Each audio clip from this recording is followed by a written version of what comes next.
desearles ante todo feliz Navidad y un próspero año 2024. Yo esperaría mejor que este 2023. Sí. Que ha estado bien movido, ha estado bien complicado.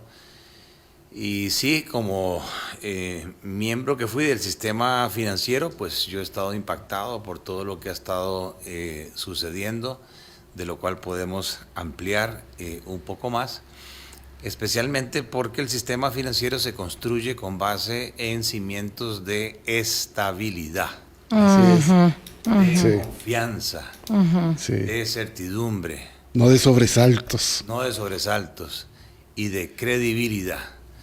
Y no es sino hasta que sucedieran estos eventos que para mí son inéditos, que uno mismo se empieza a cuestionar, bueno, cómo es que las entidades que están al frente del sistema financiero nacional, primero el Banco Central, que claramente es el ente rector del sistema financiero, pero luego tiene otras dos entidades, una que es el CONACYF, el Consejo Nacional de Supervisión del Sistema Financiero, y el otro es la Superintendencia General de Entidades Financieras, que es un órgano de desconcentración máxima. Quiere decir que el Banco Central no puede ingerir, no puede intervenir, no puede dictar instrucciones a la SUGEF, sino que es un ente autónomo,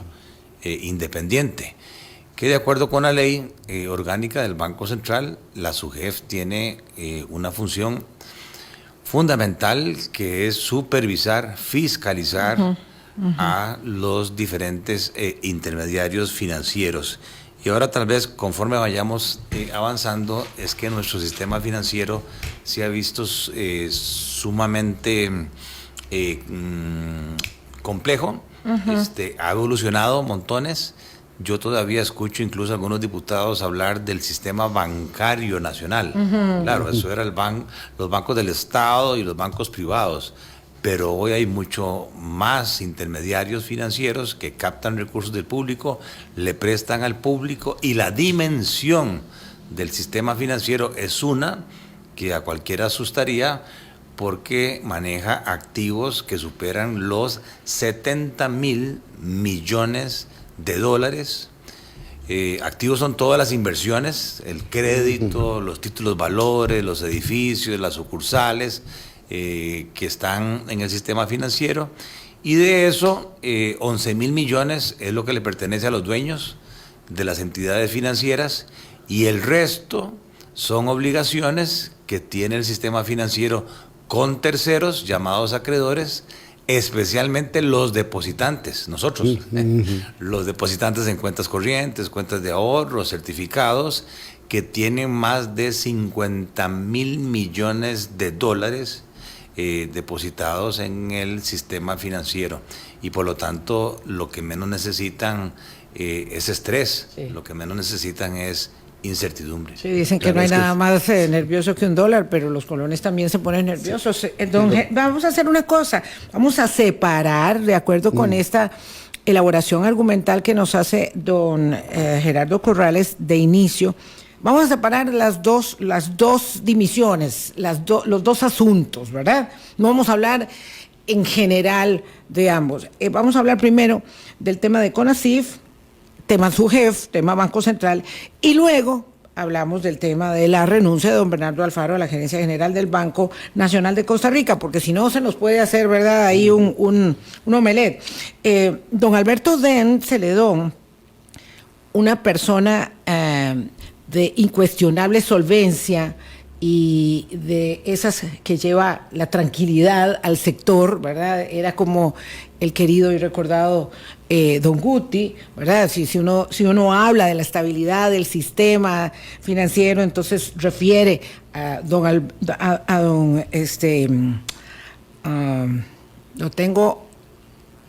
Eduardo Lizano, al querido don Eduardo Lizano, refiere a don Guti, ¿verdad? Francisco de Paula Gutiérrez, refiere a don Alberto Den, a muchos otros también, ¿verdad? Pero estoy hablando de esos puntales, de esos parales. Don Alberto Den acababa de ser reelecto como presidente, un periodo más, del Consejo Nacional de Entidades Financieras, de Supervisión Financiera. Entonces parecía que el suelo estaba parejo, aunque tal vez no tanto.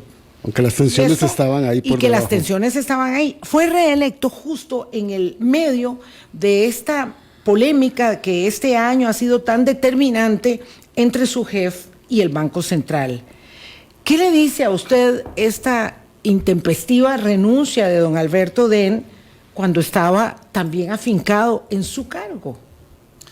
Bueno, yo tuve la fortuna de estar prácticamente 30 años en el sistema financiero nacional y aprendí muchísimo de gente tan respetable como la que usted está mencionando, empezando por el gran maestro, don Eduardo Lizano.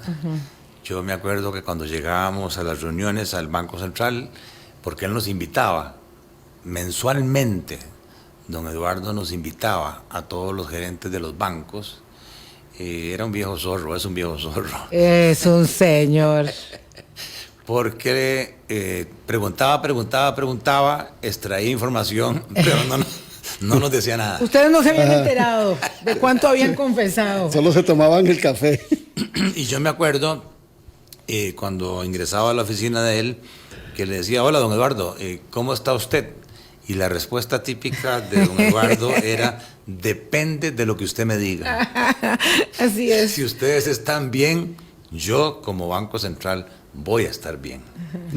Entonces era un caballero, o sea, don Eduardo es un qué caballero, maravilla. ¿verdad? Así como él, que de Dios goce, don Francisco de Paula Gutiérrez, así como él también, un poquito más reservado, más controversial, pero un tipo brillante, don Rodrigo Bolaños, así como él, recientemente, digamos, ahí se me va el nombre, estoy como usted ya. Estamos iguales, no, esto se pega. Don Olivier. Esto se pega. Siguiendo su línea. Está Oliver Castro, ¿verdad? Pero no, No, Rodrigo Cubero. Rodrigo Cubero. Rodrigo Cubero. Don Rodrigo por Cubero. supuesto, Pero señor. sí, Qué caballero. Y con todos teníamos reuniones polémicas, ¿verdad? Temas de discusión, diferendos, muchos de criterio, muchos de carácter legal, ¿verdad? Es como discutir sobre los datos desanonimizados o no. Correcto. Por ejemplo. Muy fuerte. Y siempre habían 4 abogados y 8 opiniones. Pero siempre prevaleció el objetivo de la ley del Banco Central, el artículo número 2, que si bien es cierto lo establece como un objetivo subsidiario, no por ello menos importante que una función tanto del Banco Central como de la SUGEF, del CONACYF, de los intermediarios, es buscar la estabilidad del sistema financiero. Y siempre limpiábamos los trapos sucios, como en cualquier hogar, siempre hay trapos sucios, en privado. Sí, sí. Nunca trascendió a la opinión pública divergencias que teníamos, salvo quizás en un par de ocasiones que de Dios goce, hubo algún momento algunos conflictos con don Mario Barrenechea, que era muy particular. Muy sui generis. Era muy sui generis, Sí. pero en la mayoría de los casos llegábamos a acuerdos y se resolvían los problemas. Don Alberto Den es un señor probo, es un señor inteligente, experimentado, maduro, como usted decía, solvente, moral y económicamente. Sí, señor. El barrio Dent, para decirlo Sí, abiertamente. sí, ¿verdad? sí. Entonces, él no necesita, ¿verdad? El honorario, la dieta, o no sé si es a honor en lo que se paga ahí en el CONACYF, sino que estoy totalmente seguro que su función ya por años era desinteresada en función De su de experiencia y de su contribuirle al contribución. país, como fue también ministro de Hacienda. Me parece a mí que su renuncia intempestiva, ¿verdad? Y aquí pues lo que voy a decir no tengo así los detalles, pero uno más o menos olfatea. No nació ayer. Y creo que es la raíz del problema. Hay problemas serios en las autoridades que rigen el sistema financiero de caracteres. De caracteres. Entre el presidente actual del Banco Central, don Roger Madrigal, con quien no tengo absolutamente nada, pero tiene su forma particular de ser. Entre la gerente del Banco Central, a quien aprecio muchísimo, es una excelente profesional, fue mi gerente financiera en el BAC. Yo diría que lo bueno lo aprendió ahí. No, mentiras. Entre Rocío Aguilar, la superintendente de entidades financieras, y entre don Alberto Dent. Cada uno de ellos, yo los conozco, son apasionados. Cada uno de ellos tiene sus formas de ser, y me parece a mí que ha habido divergencias no solamente de fondo, sino también de forma, y me parece que también de carácter personal, que incluso para mí sorpresivo, inédito, empezar a hablar de denuncias penales. Ajá. De terrible. Acusaciones terrible. Penales. Entonces, si yo estuviera en los zapatos de don Alberto, con la solvencia moral y económica sí. que él tiene, ¿para qué me voy a estar comprando a la edad que él tiene esos pleitos? Entonces yo creo que tal vez por consejo de su señora esposa, a quien yo aprecio muchísimo, de sus mismos hijos, papá, o sea, ¿por qué no te venís a disfrutar de tu vida, tus hijos, tus nietos? Tus hijos, ¿verdad? Sí, a él le encanta mucho viajar, a él le encanta mucho el tema de la cacería. Entonces yo, conociéndolo, me parece que trató de llegar a entendimientos, trató de limar asperezas, y al darse cuenta que era imposible, tomó la decisión de tirar la toalla. Esa es mi lectura. Sí. Don Gerardo, planteado como usted lo está haciendo, el sistema financiero nacional no tiene problemas, pero podrían generar estos roces de personalidad, estos desacuerdos, de profundizarse, sí podrían generar algún problema. Muy buena pregunta, Boris. Vamos a ver, yo estaba hablando un poco de la complejidad del sistema financiero. Es que antes nosotros pensábamos en el Banco Nacional, en el Banco de Costa Rica, el Banco Crédito. El Crédito Agrícola, para contar. El Banco Anglo, sí. ¿Verdad? Y unos 5 bancos privados, Interfin, Banex, BFA, Cofisa, ¿verdad? El Banco Continental, y eso era. Me tomé el rato de ver las cifras. Hoy tenemos los 2 bancos del Estado, el Nacional, el Costa Rica. Tenemos un banco por ley especial, que es el Banco Popular, que ha alcanzado un tamaño que para mí prácticamente lo convierte en un banco estatal. Corriente. Porque ningún Estado lo va a dejar caer. Sí. ¿Verdad? Luego hay 11 bancos privados, y aquí es interesante, está el BAC, que es colombiano, ya no es costarricense, ¿verdad? Está BCT, de don Leonel Baruch, que es costarricense. Está el Banco Catay, de la colonia asiática. Está el Citibank, que es un banco extranjero. Davivienda, que es un banco colombiano. Está el Banco General, que es de Panamá. Está el Banco Improsa, de la familia Ortuño, costarricense. Está el Banco Lafice, que es nicaragüense. Está el Banco Promérica, que es nicaragüense. Está Prival, que es panameño, y está Scotiabank, que es canadiense. Si ven, la mayoría de los bancos privados ya no son costarricenses, ¿verdad? Es la minoría. Esto quiere decir que estas discusiones trascienden el territorio nacional, ¿verdad? Hay entidades transnacionales que están preocupadas también por lo que está sucediendo en el territorio costarricense. Luego tenemos 5 financieras que son como bancos en pequeñito. Tenemos la Caja del Ande, que es un monstruo. Y a veces la gente ¿Entre las financieras está esa? No, ¿o aparte? Esa es aparte. Ok, la Caja de Ande. La Caja del Ande, la Caja de Ahorro y Préstamo es de los enorme. Educadores, tiene el patrimonio más grande de todo el sistema financiero, más que el Banco Nacional. tiene ¿Más que el banco? Sí, tienen 1.500 millones de dólares, porque ellos tienen un sistema de aportación automática. Sí, Le claro. deducen, ¿verdad? Los educadores. Sí, todos los meses entra. Todos los meses entra, ¿verdad? Entonces es una entidad monstruosa que muchas veces la gente no se da cuenta. Tenemos 21 cooperativas de ahorro y crédito y tenemos las 2 mutuales. Yo sigo diciendo la mutual Alajuela, aunque ahora Grupo Mutual. Grupo Mutual. Grupo Mutual. Y Mutual Cartago. Don Gerardo, a usted y a mí se nos sale la edad por todos lados. Qué barbaridad. No podemos disimular. Sí, Grupo Mutual y MUCAP, que son sus nombres ahora. Entonces, eso constituye una parte nada más, es lo que se llama el sistema financiero.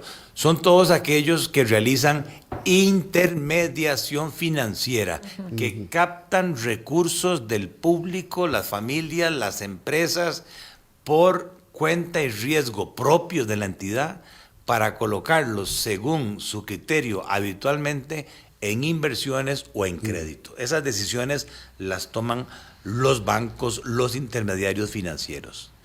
Pero también tenemos otras figuras, que son los intermediarios bursátiles. Están los puestos de bolsa, están las sociedades de fondos de inversión, están las operadoras de pensiones que ya están administrando un ROP, un régimen obligatorio de pensiones que se acerca a los 15.000 millones de dólares. Supera el saldo que maneja el régimen de invalidez, vejez y muerte. Es increíble lo que eso ha crecido. Y tenemos también arrendadoras, o sea, se ha vuelto muy complejo. Y para eso existen distintas superintendencias.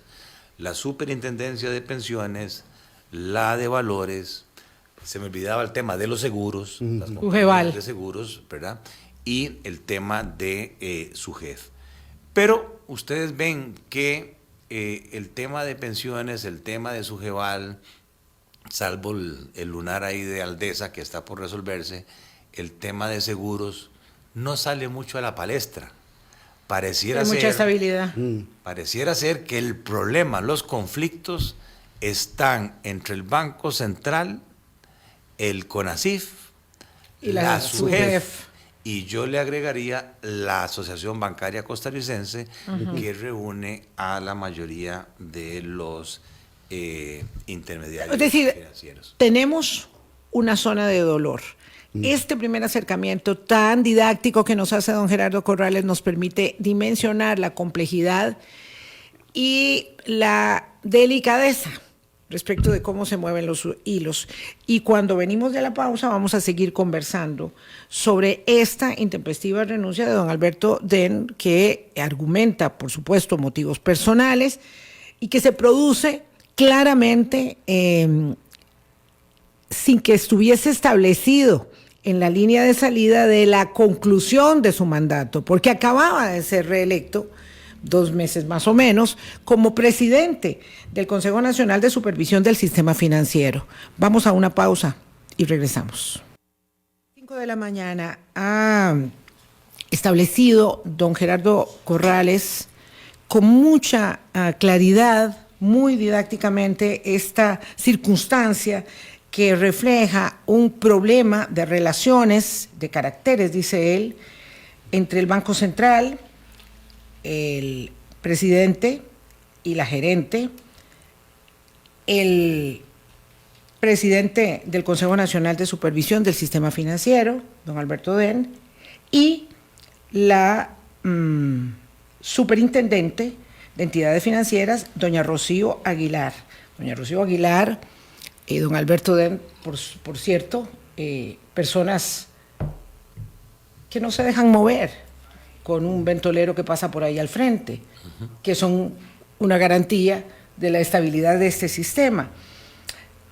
Un abogado muy polémico dice hoy en un posteo que hace, y ahora, después del remesón, la caída de don Alberto Den y don Bernardo Alfaro, agrega él, sigue Rocío Aguilar. ¿Eso qué implicación tiene? Porque evidentemente pareciera darse una presión en el sentido de que la que sigue en la salida sea doña Rocío Aguilar, que dirige la Superintendencia de Entidades Financieras, pero también la muy delicada y neurálgica Superintendencia de Pensiones. Y por otro lado está don Tomás Soleil, que dirige la Superintendencia General de Valores y la Superintendencia de Seguros, que acaba de tener semejante encuentro con el Instituto Nacional de Seguros a propósito de la fijación de la tarifa del marchamo para este año, el que está en curso en este momento. Entonces, pareciera que ahí no se trata solo de un ventolero, hay toda una formación nubosa en proceso. Claro, como me preguntaba Boris, estos acontecimientos, con independencia de las personas involucradas, definitivamente no son bien vistos, ¿verdad? Solamente en el sistema financiero nacional hay prácticamente 1 millón de deudores personales, ¿verdad? Y tenemos aproximadamente 30,000 personas jurídicas deudoras. Y también cientos de depositantes. Entonces, claro, si empieza a haber este tipo de movimientos sin mayores justificaciones, simplemente que me voy por motivos personales, cuando realmente uno sabe que están pasando cosas, exacto, ¿verdad? En el fondo, la credibilidad de a quien le corresponde velar de nuevo por la estabilidad del sistema empieza a cuestionarse. Y entonces no hay peor situación que haya desconfianza. Yo siempre que digo esto, me acuerdo del 10 y el 11 de agosto del 2004 en el BAC, que con base en un rumor claro, infundado, sí, ¿verdad?, que nos iban a intervenir, hubo una corrida masiva de depósitos. Con esto quiero aclarar, porque en algunos programas hay gente que me parece se le va la mano, ¿verdad? No conecta la lengua al cerebro y dice, bueno, con esto que pasó en el Banco Nacional, lo que tenemos que ir a hacer es sacar la plata ya a todos. Sí, ¿verdad? Por dicha que eso sí, no pasa aquí, que haya un loquito, sí, y no pasa nada, por dicha. Yo les puedo asegurar que las pruebas que se llaman de estrés, no del estrés que padecemos nosotros, sino del estrés sistémico, de los estados financieros, sí, de las entidades, han demostrado que hay solidez. Y mucho de eso obedece a la dirección de don Alberto Dent, ¿verdad? Que ha tratado de seguir al pie de la letra las recomendaciones del Comité de Basilea, que son normas internacionales, mejores prácticas internacionales, y han pasado la prueba. Entonces, yo creo que los depositantes pueden estar tranquilos que no estamos a las vísperas de una crisis de carácter financiero. Pero sí no deja de preocupar que quienes tienen que ser el ejemplo, sí, de comunicación, de coordinación, es que, señores, estamos hablando que son parte de la misma estructura organizacional. El Banco Central es el ente rector. Sí, sí, sí. El CONACYT es como la junta directiva de las superintendencias, ¿verdad? Y luego están las superintendencias encargadas de la supervisión y de la fiscalización de los intermediarios, sean estos financieros o bursátiles. Quiere decir que entre ellos debería haber una comunicación fluida, holgada, de confianza, ¿verdad?, continua. Es más, si nadie está hablando de una Arcadia de celestial, no, sino que sepan, como usted decía al principio, resolver sus diferencias, que las hay, sus tiranteses, que las hay, y que no lleguemos a establecer que para decidir si técnica, legal y políticamente hablando es conveniente entregar datos desanonimizados de los clientes o no, tengamos que terminar en el Ministerio Público. Correcto. Y ahí voy a la ley. La ley del Banco Central de Costa Rica fue totalmente modificada en el año 1995. Como les decía, en el artículo 2 habla de una función básica que es mantener la estabilidad del sistema financiero. Pero además, el artículo 29 le da la responsabilidad a la presidencia del Banco Central. Es el presidente del Banco Central quien literalmente, dice la ley, es la máxima representación del Banco Central en materia de gobierno y en el manejo de sus relaciones con otras entidades y organismos financieros internacionales. Y dentro de las funciones de ese artículo 29, dice el inciso E, atender las relaciones con los personeros del Estado, los bancos, las entidades autónomas y las entidades financieras del país. Y por otro lado, el 33 habla de la gerencia general del banco. Y como cualquier gerencia general, dice el 33, le corresponde a la gerencia ejercer las funciones de administración, vigilando la organización y el funcionamiento de las dependencias internas del Banco Central, actuando como superior jerárquico del banco en materia de personal y asegurar un buen gobierno y dirección superior del banco. Yo repito, tengo un gran aprecio por doña Hazel, ella es una excelente profesional, pero me parece, y esto es una lectura desde 1000 pies de altura, es que tal vez el presidente del Banco Central le ha endosado a la gerencia general del banco funciones que no le corresponden. Como ir a poner una denuncia penal contra la superintendente doña Rocío Aguilar. Eso de la denuncia penal sorpresivo, hasta donde yo entiendo, la Junta no tenía conocimiento, ¿verdad? Se le encomienda a la gerencia general, no a la presidencia del Banco Central, o el por qué no es la presidencia del Banco Central quien toma liderazgo, como ha sido en el pasado, llama a cuentas al CONACYF, a la SUGEF, al ABC, lo sienta en la mesa. Hay una cosa que se llama la persuasión moral. Yo me acuerdo que cuando don Eduardo Lizano agarraba el teléfono y lo llamaba a uno. Salga en carrera. Y le decía, yo creo que estás teniendo un exceso de exposición en colocación hipotecaria. Sí, don Eduardo, usted tiene razón, déjeme revisar eso, ¿verdad? Sin necesidad de una carta, simplemente una llamada telefónica. Es lo que se llama la persuasión moral, que es un instrumento muy efectivo que tienen los presidentes de los bancos centrales del mundo. Aquí no, yo creo que aquí hemos entrado en una indefinición de toma de decisiones, en falta de comunicación. Yo no sé, ¿verdad?, si es que, como dicen, que fue que Rocío se comprometió a dar la información nominal de la parte activa, de la parte pasiva, y que después se quitó el tiro. No me consta eso, ¿verdad? Pero cuando yo voy, si yo estuviera ahí, ¿verdad?, en la SUGEF, y leo el artículo 132 de la ley, dice, prohibición, queda prohibido al superintendente, al intendente, a los miembros del CONACYF, a los empleados, a los asesores, dar a conocer información relacionada con los documentos, informes u operaciones de las entidades fiscalizadas.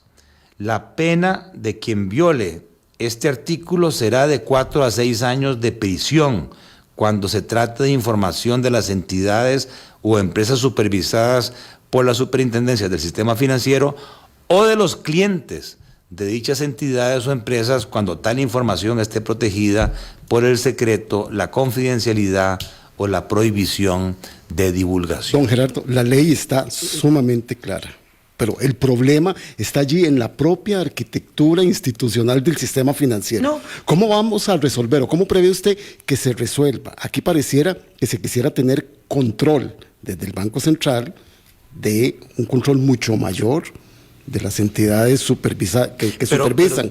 Pero hay un problema en la arquitectura del sistema. No, en la arquitectura no. En las relaciones, como lo está exponiendo don Gerardo. Pero no en la arquitectura. Claro, yo no soy abogado. Antes de que le escriban por ahí, dice ese mismo artículo, ¿verdad?, que se exceptúan de esta prohibición, inciso C, la información solicitada por la Junta Directiva del Banco Central por acuerdo de por lo menos 5 de sus miembros, en virtud de ser necesaria para el ejercicio de las funciones legales de ese órgano según esta ley. Entonces ahí viene la gran discusión. es la determinación del impacto del cambio climatológico en el riesgo de las carteras crediticias de los bancos una función particular del Banco Central, o eso es una función que le corresponde a la SUGEF en sus labores de fiscalización y de supervisión? Y si fuera a la SUGEF, ¿por qué no el Banco Central solicitarle, mira, necesito esta información de acuerdo con un préstamo con el Fondo Monetario, haceme el cálculo, sí, sin necesidad de... Dame la información. Deme la información para hacerlo la yo. Información, ¿verdad? Claro, aquí hay una gran discusión legal, ¿verdad? Viene otra nueva ley, que es la ley del Sistema Estadístico Nacional, en donde el Banco Central dice, es que esa ley sí me da a mí las atribuciones correspondientes. Pero es ahí donde yo me voy a la Constitución política. Exactamente, El porque artículo... hay una jerarquía de la norma. Exactamente, se llama la pirámide de Kelsen. No soy Señor. abogado, estoy estudiando Derecho, por eso me sé lo de la pirámide de Kelsen, que por encima de todas las leyes está la Constitución política del país. Sí. Cuando no alcanza, vamos a los tratados internacionales. Siempre y cuando defiendan los derechos humanos. Así es. ¿Verdad? Entonces, ese artículo 24 literal dice, se garantiza el derecho a la intimidad, a la libertad y al secreto de las comunicaciones. Son inviolables los documentos privados de los habitantes de la República. Entonces yo leo eso y digo, bueno, ahí está quedando un poco clara la cancha. Pero luego vienen resoluciones, sentencias de la Sala Constitucional, de donde la Procuraduría se vale y dice, sí, un momentito, pero es que la Sala dice que los datos crediticios no son datos sensibles, sino que son públicos y que no se necesita autorización del público para revelar esa información. Discúlpeme, yo voy a leer esa resolución y dice que la Sala se ha manifestado que reviste de interés público el comportamiento de pago crediticio de los deudores. Claro. Comportamiento de pago crediticio. Pero, continúa diciendo, la información crediticia, el expediente crediticio es de carácter privado, ya que contiene datos sensibles de las personas involucradas, confidenciales y estrictamente personales que se establecieron en función de una relación contractual entre los bancos y la persona en particular. El clausulado de un contrato, de una cuenta corriente, de un fideicomiso, de seguros, serán considerados y protegidos por el artículo 24, que le garantiza a los ciudadanos su esfera de intimidad. En definitiva, don Gerardo Corrales, ¿usted considera que asiste la razón en su postura a la superintendente de entidades financieras y que la Procuraduría no ayudó mucho, porque al aclarar dejó el establecimiento de argumentos a favor y en contra de una y otra tesis? Bueno, cuando esto empezó a surgir, obviamente amigos del sistema me empezaron a llamar que qué pensaba yo, ¿verdad? Amigos del Banco Central, amigos de la Asociación Bancaria, amigos del CONACYF, y yo les dije, miren, ¿saben qué? Dejen de estar limpiando los trapos sucios en público, porque lo que están haciendo es quitándole credibilidad al sistema. Pero es que ojalá le hubieran pedido ese consejo antes. Cuando se lo pidieron a usted, ya habían demandado a la superintendente en el Ministerio Público, ya tenía que ir como imputada Sí. a brindar declaración, y ya el empaste ya estaba hecho, Y lo es que les uno dije, del año. Lo que les dije fue, dejemos que dentro de esta leguleyada, ¿verdad? Porque ahí y está el PROJAT, y está el sistema estadístico, y está la ley del sistema bancario, y la ley del banco, dejemos que la Sala Constitucional, con base en el artículo 24, nos diga qué sí es dato sensible, qué no es dato sensible, pero con independencia de eso, yo siendo banquero, me pongo a pensar, yo podría construir un indicador de riesgo del impacto del cambio climatológico global, que es un hecho, en el sistema financiero sin tener datos individuales? Y a mí me parece que sí. A mí me parece que sí se puede construir ese indicador sin necesidad de tener acceso a la cédula, al nombre, etcétera. Pero con una observación, y esto no es reciente, y esto sí es una llamada de atención a los bancos, a los intermediarios, a la SUGEF, y es que las bases de datos de los bancos están llenas de basura. Como dicen los gringos, trash in, trash out. Sí. Métale usted basura y lo que va a tener es basura de resultado. salida. ¿Cómo es posible Sáquele la basura entonces. que en uno de los bancos estatales más grandes del país, cuando uno va a ver el detalle de colocaciones en turismo, dice 0? Ese banco no le presta al turismo, pero va a haber servicios y la magnitud, ¿verdad?, de lo que hay colocado en servicios, de ahí, es impresionante, pero servicios es una olla donde cabe todo. No se le ha puesto el cuidado para reportar de manera correcta, y ahí el Banco Central sí tiene razón si dicen que Boris el crédito lo recibió en San José, pero lo está utilizando para sembradíos en Poás. A la hora de calcular la exposición al riesgo climatológico va a haber basura, porque la información no está siendo correcta. Sí. Entonces, La cuestión no la resolverá el Ministerio Público en todo caso. correcto. Voy a cerrar este segmento, pero quisiera una apreciación final, don Gerardo Corrales, sobre el tema. ¿Esto apunta a una reconstitución del Consejo Nacional de la Supervisión del Sistema Financiero y las 4 superintendencias? Digo, después de don Alberto Den, en efecto, caerá doña Rocío Aguilar y don Tomás Soleil, y todo se va a recomponer de acuerdo, digamos, a una jerarquización mayor del Banco Central sobre esas entidades.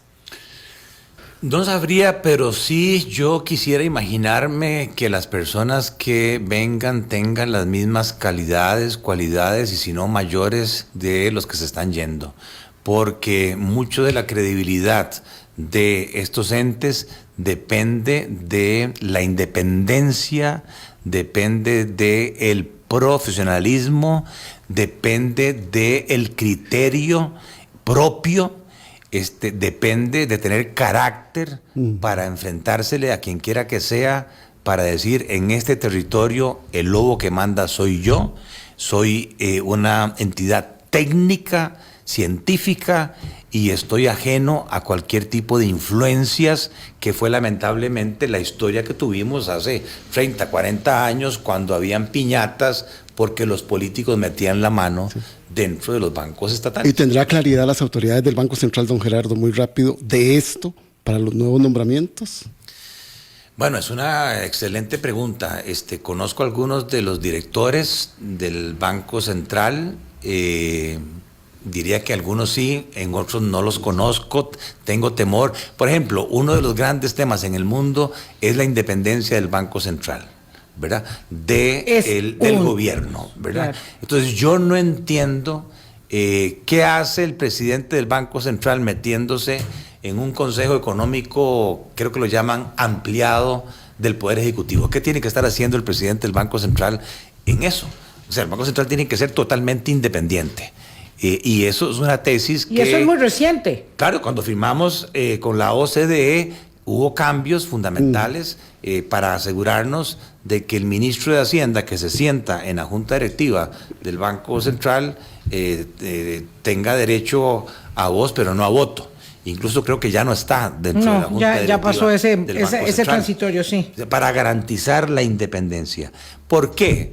Porque el poder del Banco Central es muy fuerte. La ley le da la política monetaria. O sea, el Banco Central puede disparar la inflación haciendo emisiones inorgánicas. Perdón, don Gerardo, pero usted sí quiere decir que en este momento el presidente del Banco Central sí asiste a un consejo económico ampliado del Ejecutivo. Del Ejecutivo. ¿Y a usted eso no le parece? A mí eso no me parece, ¿verdad? Porque por más que yo esté ahí como oyente, ¿verdad? De ahí podría algo de ruido, no quiero decir con esto, ¿verdad? Que se haga premeditadamente. Pero uno de los grandes temas que yo cuestiono es el manejo del tipo de cambio. El tipo de cambio 528 colones hoy. Manejando con un propósito, ¿verdad? Que según el Banco Central fue indirectamente, que incidió en la inflación, pero claro que incidió. ¿Y cuál es el propósito? De bajar el costo de la vida. ¿Qué es lo que hace que la inflación esté negativa en Costa Rica y que seamos el campeón mundial en todo el mundo? De ahí que ha habido una apreciación del colón de junio del año pasado a hoy muy superior a cualquier otro país de un 20%. El colón es la moneda más fuerte del mundo hoy. Y entonces, ¿por qué baja la inflación? Ni nosotros no lo creemos. Boletos aéreos más baratos, precios en dólares. Derivados del petróleo, importación, ¿verdad? Dólares más baratos. Precio de carros nuevos más baratos, ¿verdad? Pero desde el punto de vista de los alimentos, no. En los últimos 2 años, los alimentos han crecido 21%. Y cuando uno divide por estratos de ingresos, la deflación ha beneficiado más a los ricos que a los segmentos medios y bajos. Entonces yo lo que quiero decir es que si bien es cierto, se manejó la tasa de interés por parte del Banco Central, eso aumentó el premio por ahorrar en colones y eso lo que generó fue una afluencia masiva de dólares que a pesar que hoy el premio prácticamente está en cero, sigue habiendo una magnitud de dólares en el país que ni el mismo Banco Central, yo estoy claro, sabe de dónde están llegando tantos dólares al país. Y algo huele en Dinamarca. Algo huele mal en Dinamarca. Y eso Dinamarca. tiene al sector productivo costarricense en una desventaja competitiva muy grande contra sus competidores. Nos va a faltar otro programa con don Gerardo Corrales, pero este es el que tenemos hoy. Pausa y hablamos unos minutitos del caso puntual del Banco Nacional. Don Gerardo Corrales ha puesto los puntos sobre las IES y aunque vayamos en cierto sentido haciendo especulación, la verdad es que se puede observar lo que está pasando en torno a esta circunstancia tirante entre el Banco Central y las otras entidades de control financiero y bursátil del país. Don Gerardo, solamente 3 minutos. Lo cierto es que no es tan sorpresiva, no pareciera ser tan sorpresiva la renuncia del gerente general, don Bernardo Alfaro, al Banco Nacional, como sí pasó con la de don Alberto Den. Era algo que usted podía prever que iba a suceder y que luego de esta extracción tan absurda de recursos que se dio en las bóvedas del Banco Nacional y de su candidatura por la presidencia del BESIE, ¿pudiera pasar esto? Pues sí, yo creo que lamentablemente para Bernardo, que es gran amigo y lo conozco y sé que es una persona de valores, lamentablemente se presentó esta situación de la bóveda, que como pasa en fútbol, que se vaya Vladimir, ¿verdad? Cuando el Saprissa está mal, cuando el Saprissa está bien, que se quede. Qué bien Jabón is. Pero nadie habla de Vladimir. Exactamente. Entonces sí, se rompe el hilo por lo más delgado, pero además creo yo, y esto no me consta, Bernardo tiene un hijo que es médico. Él ama mucho al Banco Nacional, como William Hayden, que pasó por ahí, mi persona, o sea, a mí me mencionan el BAC y es como que me toca en el corazón, ¿verdad? Y yo sigo queriendo muchísimo. Sí, uno tiene entidades con las que se casa, sí. Se pone la camiseta y se casa por siempre. Entonces yo creo que él, en todo este proceso de descontroles y demás, se angustió demasiado, no estaba bien de salud, presión alta, etcétera, y me parece que el mismo hijo le dijo: ¿sabes qué, papá? Por tu salud tenés que retirarte. Mi médico, cuando yo tenía 50 años y estaba en el BAC, me dice: vea, Gerardo, usted tiene que entender que el cuerpo humano no tiene overhaul. Usted no puede seguir trabajando 17 horas diarias. El cuerpo se lo va a cobrar con un derrame, con un infarto. Usted tiene que cambiar del ritmo de vida. Y usted es muy obediente, don Gerardo. Usted es muy obediente. Sí. ¿Cómo le agradezco que hayamos conversado? Y si estamos viendo, como yo siempre digo eso, y alguna gente me regaña, me dice: qué bárbara, no digas eso. Y yo digo: si estamos viendo el zacate siempre de arriba para abajo, entonces nos encontramos en el 24. Porque sí, ya estamos grandes, pero pero bueno, pero estamos haciendo caso. Con mucho gusto. Sí, porque hay que analizar cómo se van a resolver las tensiones. Bueno, eso era lo que yo ¿quiénes quería preguntar no, ¿y quiénes en la vienen? arquitectura. ¿Y quiénes ¿Quiénes vienen? vienen? ¿A quiénes ponen? Eso Vamos claro. a ¿Y ver, para hay qué? dos cosas rápidas. Dice Sí. don Alejandro Vargas que también las asociaciones solidaristas captan mucha plata. ¿Ah, sí? Hay que agregarlas Son en la muy lista grandes. que usted hizo. No Son quiero muy grandes, deberle eso a don Alejandro. Y después hay otro señor que dice, bueno, mire, viene la temporada alta de turismo, más dólares llegando. Ya el banco con el primer aporte de eurobonos, muchos más dólares. Y desde ese punto de vista yo veo que el dólar va a bajar más. Bueno, y aquella otra ollilla que va metiendo la lavandería plata. Va a depender, por ejemplo, yo sigo sin entender cómo si las reservas están en 13,000 millones, seguimos pagando 60 millones de dólares al año por el famoso préstamo del FLAR, 1.200 millones de dólares. Del Fondo Latinoamericano. Prepaguen eso ya. Pero eso también que no le escucha a usted del Banco Central, porque hace mucho, Sí, sí, usted sí, lo dijo aquí, a don Roger Madrigal, paguen rápido ese préstamo. Va a depender también del precio del petróleo, lo que vaya a suceder, va a depender también de las tasas de interés internacionales, lo que vaya a suceder, ¿verdad? Entonces todavía no es posible. Ahora, que el gobierno, que el Banco Central están muy tranquilos con ese tipo de cambio en 530, sin ninguna duda.